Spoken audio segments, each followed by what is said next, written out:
It's time to review the front pages of our national dailies. We can start with a Daily Trust. And the widow headlines: Taraba government of the bigwigs are APC. I take that again. Taraba governor or the bigwigs are APC, and that's on pages 3 and 4 of the Daily Trust. We have IMF raises Nigerians 2025 growth to 3.9%, and that's on page 25 of the Daily Trust. Mariam Sanda, husband's family split over pardon, and that's on page 6 of the Daily Trust. And mathematics no longer compulsory for art students, and that's on page 12 of the Daily Trust. And just beside it, we have orphanage owner remanded over abduction of 600 children, and that's on page 21 of the Daily Trust. Military takes over as Madagascar president impeached, page 30. ADC rejects November 2026 date for general elections, and that's on page 6 of the Daily Trust newspaper. And lastly, Nigeria Miss Automatic World Cup sport head for playoffs. That's on page 38 of the Daily Trust. Do well to grab yourself a copy and stay informed. All right, next up we have the Guardian newspaper right in front. APC consolidates power as Mba ends PDP's 26-year reign in Enugu. That's on page 6 of the Guardian newspaper. At the top left, we have PDP postpones NEC meeting indefinitely. That's on page 3. How ASU's actions allegedly sabotage federal government's truce efforts. That's on page 3 as well of The Guardian. Federal government approves new admission reforms, raises tertiary intake to 1 million yearly. That's on page 4 of The Guardian. And we have IMF, Cardoso isolate Nigeria from global uncertainty, raise growth prospect. That's on page 6. Tinubu to ECOWAS, declare stolen mineral resources an international crime. That's on page 5. State businesses embrace $3 billion solar fund as national grid wobbles. That's on the business page 15. Senate seeks repatriation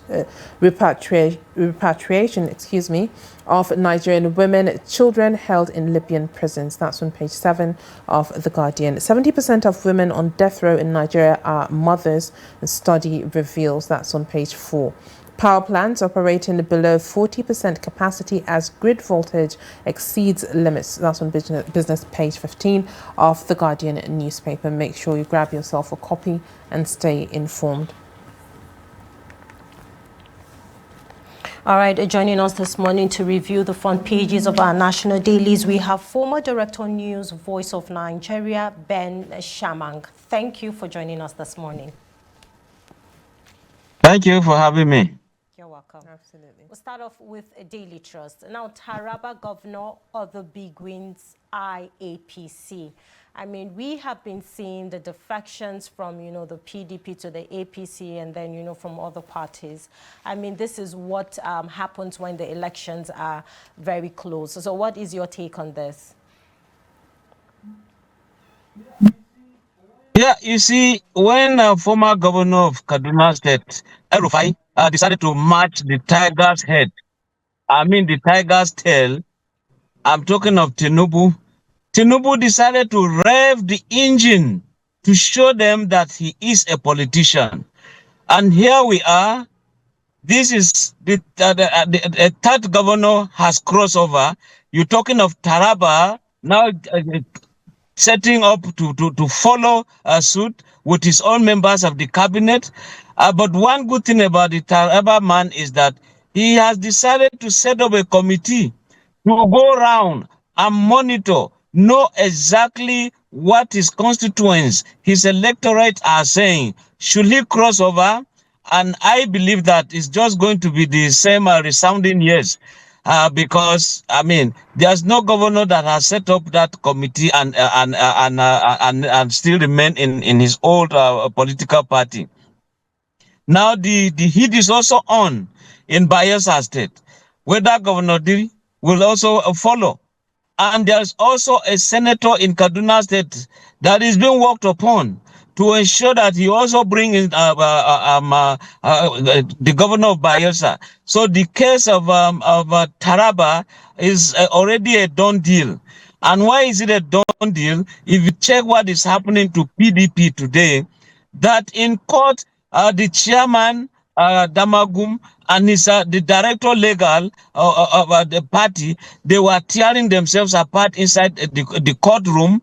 The decorum was gone, and that is why the Electoral Act and some other people are saying, look, once a political party has a conflict, people can bolt. And that's why, as we are talking, three lawmakers in Kaduna State have left PDP to join APC, and now APC is having absolute majority. You're talking about governors, absolute. You go to House of Reps, absolute. You go to Senate, absolute. And that tells you APC has a win-win situation for now.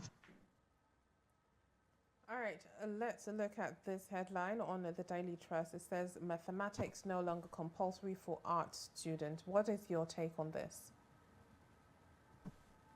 Sorry, I didn't get that question. I said the headline we're looking at is mathematics no longer compulsory for arts students. What is your take on this?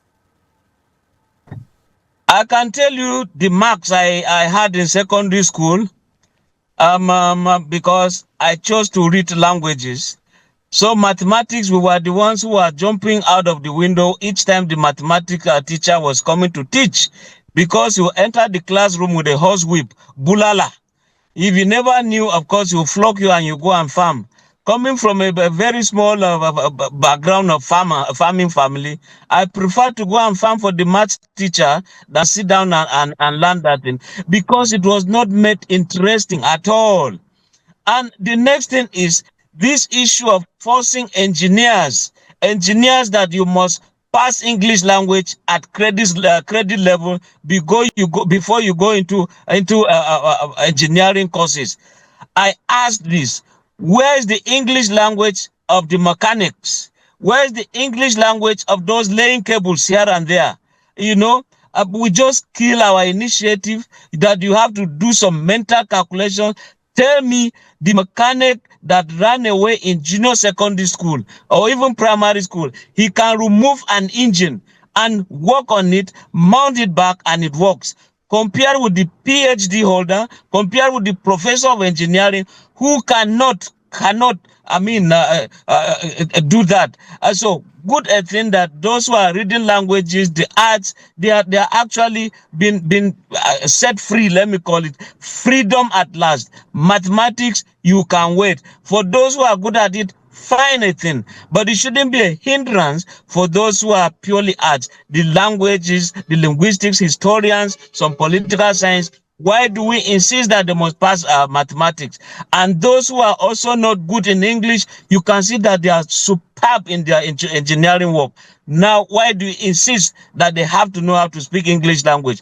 The Chinese do not know how to speak English language. The Indians, when you listen to their language, English language, it's a thing you laugh at, but they are doing so well that when they go to Britain, they perform very well. Again, we are quite a lot of things.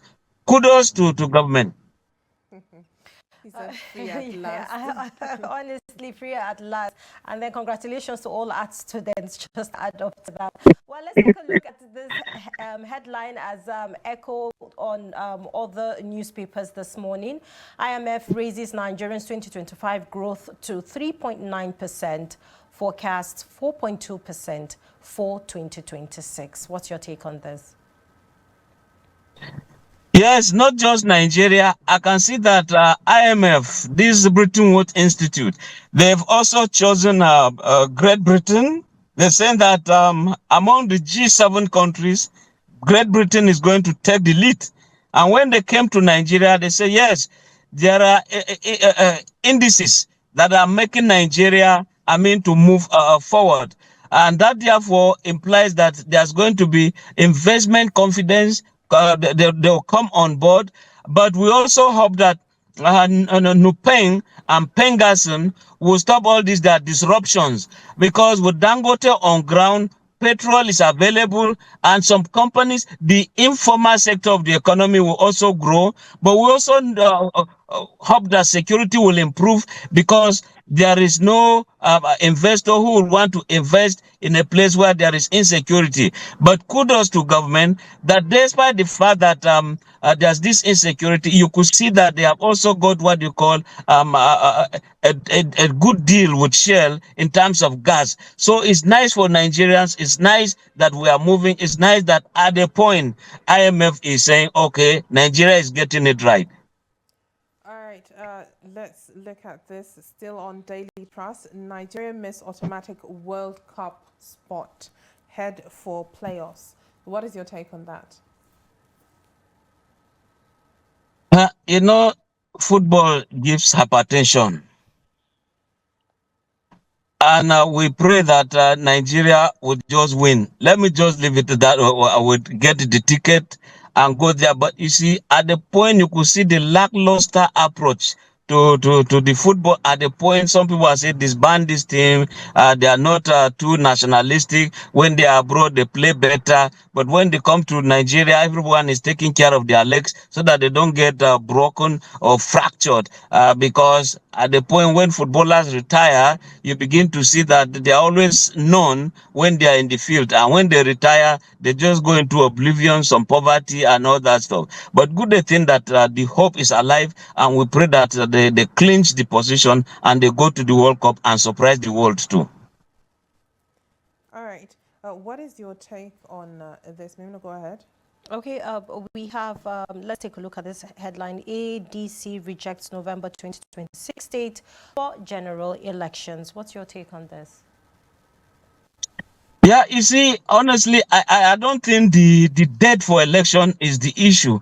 Even though they're saying that if it's done early enough, all court cases must have been settled before the president, governor, or whoever is sworn in, or the National Assembly is proclaimed. But truly, when you look at it, there is more to it. Why are we not talking of having these elections, all of them, one single day, all of them? We can vote for 2 days. Yes, we can vote for 2 days. But when we just say let's think out it, they bring it in November. I'm not sure it is the best of the best. But we look at what makes election management, election conduct, result management, and the announcement easy. So we look at that. We can even do these elections, like I'm saying, one single day. A voter goes and they give them the ballot paper for president, governor, senatorial, and all that. By the time you just go to the polling booth, just whatever number we can take per day, we take. Even if it's going to take us 2 days or 3 days to do continuous voting, we just do. But every time we talk of logistics, people have registered to vote in their villages. You are in Abuja, you went and registered in Calabari in Rivers State. Now, when elections come, you go there and vote. You come back because there's a gap of 2 weeks. 2 weeks, you already know the president. Then why do you want to vote for another party? Just say, I won't go. So there'll be voter apathy. But if we can do it one single day, one stop shop, I think it's going to be the best.